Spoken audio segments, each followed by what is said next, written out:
Welcome back, everybody. A3R here again. Got a pretty good day today, hopefully. If you've watched some of the previous videos, you saw that I did a wheel test fit. The wheels I'm putting on my 68 Mustang are a Retro wheel company Laguna. They're 17 by 8 with a 1mm offset, so basically a 4.5 inch back spacing. Actually got a really good deal on a set of tires. I wasn't planning on putting the wheels or the tires on this early in the car. Still doesn't have an engine, still doesn't have a transmission, still doesn't have an interior, but Evans Tire here in Southern California was running a buy two get two free for Kumho tires. It's one of the tire brands that I've had on some other cars. I like them pretty much. It's not a super high-end tire, but it's not a budget tire. It's kind of a mid-price range tire. So I went ahead and actually pulled the trigger on a set of Kumho Solus TA51A tires. It's a Grand Touring tire. It's not a performance tire like I was actually really looking at. I was looking at a Exta PA51 tire, which is an ultra high performance tire, but they didn't have them in stock.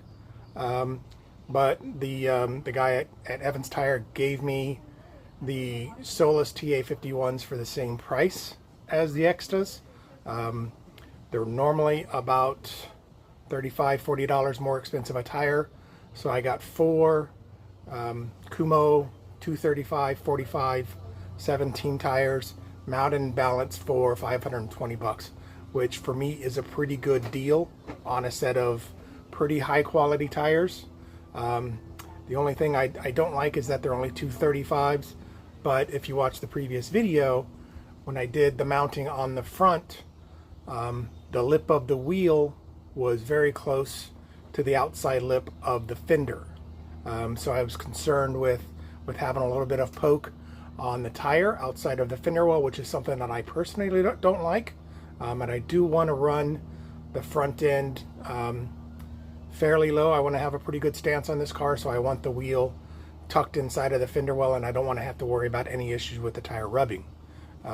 So on the back I had plenty of space, but on the back I can run a spacer pretty easy. The only issue I have right now is that the lug nuts are kind of short, so I'm gonna have to change out the lug nuts for sure. But I've got some longer ones, but that will work with no spacer. But I will have to put even longer lug nuts on if I want to run the spacer on the back to get the outside of the tire kind of flush and symmetrical to the front of the tire. The good thing with the 235/45 square setup is that I can rotate them anytime I want. I was looking at doing a 225 and a 245 or a 235 in the front and 255 in the back. But then I would only be able to rotate them side to side, which some people say it's fine, some people say it's not, because you run the tire and then it goes backwards and then it goes forwards, and it's bad on the belts. I've heard that from some people. Some people say it doesn't matter. Some people say it's better to rotate them. This way, with the square setup, I can rotate them front to back, and I never have to worry about them rotating backwards. It is a asymmetrical tire, so it can be mounted on either side, so it doesn't matter. The car's not going to be driven a whole lot. It's a 65,000 mile warranty on the tire. They'll probably dry rot before I ever get there, unless I really drive this car a lot, which is unlikely. So let's see what we've got right now to work with. And here are the wheels with the tires mounted. Like I said, this is a Kumho Solus TA51A with a 235/45/17. The wheels are Retro Wheel Company Laguna series wheels. They have a gray insert on the center with it's got a machining inside the wheel and the polished lip. Let's get close here. Hopefully we can see this. And that, as you can see, it's a little bit of a three-tone wheel. So this area is milled out and then clear coated, and this is a kind of an argent color. So I think these are going to look really good on the car. All right, so I got the driver's side installed. I lowered the front coilover as far as I could get it without taking the coilover itself out. The stance actually on the ramps, right, or excuse me, on the jack stands looks actually pretty good. There's not a whole lot of separation between the tire and the wheel well. Let's get a little bit closer here so we can see that. Pretty good. I probably would like it a little bit lower. But like I said, right now I do have some 1/2-inch spacers that I'm going to try on the car just to see how that's going to push the tire out. Like I said, so the entire suspension is all brand new. There's no engine or transmission in the car, so this should be able to get this dropped down quite a bit more once I get it loaded.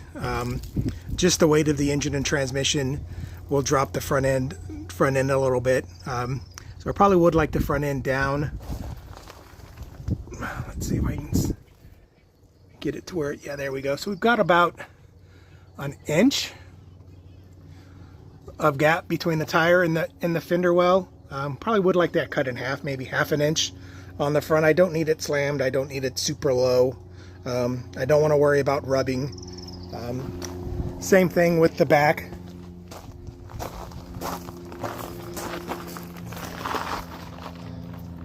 So the back, again, it's about the same. There's about an inch or so. So once the interior gets put in, I don't think the back's going to shift that much. It should settle a little bit. Like I said, this is a 5-leaf mid-ice leaf spring. So it's going to be pretty stiff. So I might get a 1/2-inch block to put in there and lower the car just a little bit. But the width of the tire,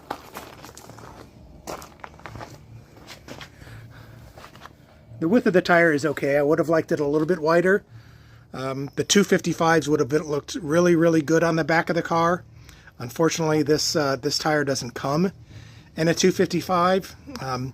Very few of the Kumos that I look at come in a 255 until you get to the $200 and $250 a tire price for the individual tires that come in the wider widths. But that's okay. I do have a 1/2-inch spacer, or excuse me, a 1/4-inch spacer that I'm going to put on. Like I said, I'm not moving the car, so I'm okay with having the lug nuts just on there and just snugged down and tightened up, even though the thread engagement's not going to be exactly right. So I think if I put that 1/4-inch spacer in there and bolt it on, I'm going to do that before I get it down on the ground and see how it looks. I think that will really push the tire out just about where I want it, so it'll be just inside of the wheel lip. As you can see right now, it's maybe 1/2 inch or so inside of the wheel lip. Looking at the front, it looks like right now I have a little bit of positive camber. It looks like the top of the tire is out a little bit further than the bottom of the tire. So I'm going to go in and I'm going to adjust the camber bolt a little bit before I put it down on the ground. I'm only going to mess with the driver's side.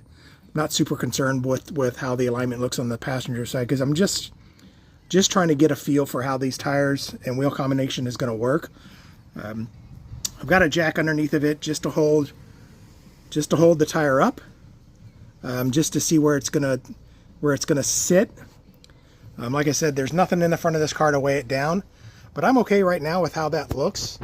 Like I said, the coilover is as low as it'll go, so once the transmission and the engine gets in there, this is probably going to drop probably about 2 inches, and then I can just raise that back up with the coilover and get that ride height about where I want it. That's one of the reasons I selected the QA1 coilover system, is so I can set the ride height exactly where I want it.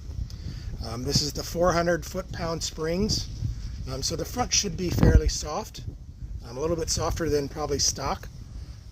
The back with the 5-leaf mid-eye is going to be fairly firm, but that's okay, because I've had Mustangs, and once those leaf springs go out, you hit a bump, if you got any kind of wide tire, they rub and they tear the crap out of the sidewall of the tire. So I'm okay with this right now. So I'm going to adjust that camber bolt. I'm going to put the 1/4-inch spacer in the back, and we'll make another quick video, see how it goes. All right, so here's how it sits on the ground. I did put the 1/4-inch spacer in the back. I had to change out 3 of the lug studs to put in the longer ones, and they were still barely long enough. I only have about 6 turns on the lug nuts in the back. That's good enough. It's not going anywhere. It's just sitting on the ground. It's good enough to hold the tire in place. I only did the driver's side. I didn't put the 1/4-inch spacer on the passenger side. I've got 5 lug nuts on that side. The other 2 lug nuts on this side won't even start. So adjusted the camber a little bit in the front. It's still sitting a little bit high in the front. It's not bad, but as you can tell, it's got a little bit of an upward rake to it. This driveway is actually sloped down a little bit, so the back of the car is a little bit lower than the front, but that's okay. Like I said, once the motor and transmission goes in the front, that's going to drop down quite a bit, and then I'll be able to adjust that with the coilover. So really happy with how this looks. It even actually looks really good with just the primer gray. I know a lot of people do that patina look. I might actually rock that for a little while, kind of show some of the stuff that I've been working on the car. I think you can probably see handprints kind of all over the car, handprints around the fender well from me climbing in and out of it. So here is how the back of the car looks. The back, as you can see, it's about a 1/4 inch out further out, and for me that's good. It's just inside of the top lip of the wheel well. Maybe, you know, the outer lip of the wheel to the outer lip of the wheel well is you know, maybe 1/2 inch. For me that's okay. I don't like the wheels poking out. Some people like that. I don't like it. The fender wells are rolled, so I shouldn't have to worry about them rubbing, but I don't want to make I don't want to make a mistake. As you look down the front of the car, I think you can see that the front end is a little bit higher. Like I said, that's going to change once the weight gets in the car, but it does look pretty good. I mean, right now, I don't know if I'm even going to need to drop that. It looks actually a little bit lower now that it's on the ground even. I might not even need to lower it. I mean, that looks really good for me, now that it's a little bit closer to the wheel well. There's not a whole lot of gap there. The front does have a little bit more. So like I said, that's going to be adjusted once the weight is on the car. That should also help the camber get pulled in.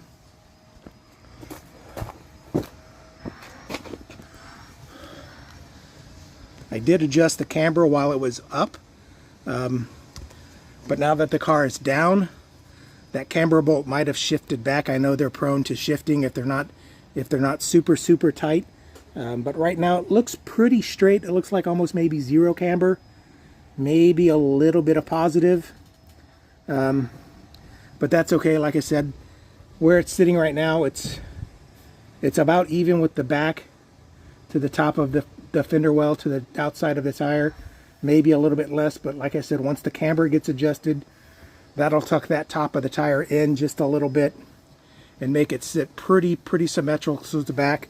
Let's see if we can, yeah, there's the pattern on the tire. Like I said, these are a Grand Touring tire. I was looking at a high performance tire, but like I said, this tire is actually about $25 to $30 more expensive per tire than what the tires I was looking at. They have a 65,000 mile tread warranty, so I'm unlikely that I'm going to wear through these tires, you know, before they probably dry rot. There's some more of the grease stains that I've put on the car, you know, stains for me getting in and out of it. You know, some overspray on the car for me painting different parts of the car. I might actually leave that for a little while. I might just run it like this. Since I have the car apart like this, maybe I'll go out and get in some satin clear coat and clear coat everything that I can while it's apart. You know, that way if I want to touch it up, I can just lightly rough sand it and then spray touch up some clear coat. And I think I might rock that for a little while with the kind of patina look. I know that's really popular right now. And the other thing is that I don't have $10,000 for a decent paint job. So I might roll with this kind of patina look, you know, with the gray on it, kind of matches the wheels. All right, so like I said, I'm really happy with how that turned out. Got a deal on the rims on Amazon. Got a deal on the tires through Evans Tire for a buy two get two free. So right now, I'm pretty sure I have right around $1,000 in wheels and tires. So for a really nice 17x8 rim, a really nice Kumo Korean Touring tire, I think that's a pretty smoking deal. I think they look really good. They fit the car. They're not too low profile that they're going to be a super rough ride. I think they make the car look really modern. Like I said, that's what I'm going for with this car. I'm going for a you know, a little Resto mod look on this. With the coilover is going to help the car. With the Shelby Arning drop, going to help the car. With the adjustable shocks in the back, going to help the car. I'm going to do as much as I can. Resto modding this to try and really bring it into, you know, like the comfort, creature comforts and the ride and feel of the car. Got the Borgson steering in it, so that's going to quicken up the turning on it, going to make it handle a little bit better. So I'm really happy with how this is turning out. This is the first time the car has been on the ground on its own tires since I've owned it, which is going on 2.5 years. I'm pretty sure it was sitting waiting for the previous buyer for probably 6 months or so. So it's been probably 3 years since this car has been on the ground. But for me, this is a super big important milestone, getting the car on the ground. Standing in front of it right now really makes me feel good. Yesterday, as you know, was National Mustang Day. You know, the day that the Mustang was introduced, April 17th in 1964. So I'm a day late, but it was a Friday, had to freaking work. What can you do? So today I got out here, got busy putting the wheels and tires on, did some work, see how they're gonna fit, and I'm really happy. So what am I gonna do? I'm gonna celebrate. Got me a little tiki cup. We're in Southern California. As you can see behind me, the weather is beautiful.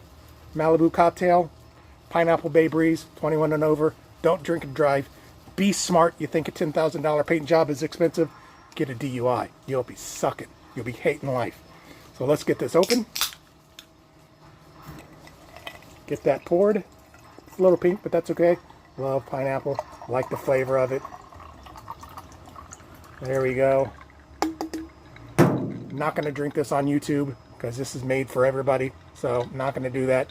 But cheers. Happy Mustang Day. Happy National Mustang Day, a day late, but that's okay. Happy Saturday. Get out working on your cars. Get out doing things for yourself. Like I always say, do things on your own. Be self-sufficient.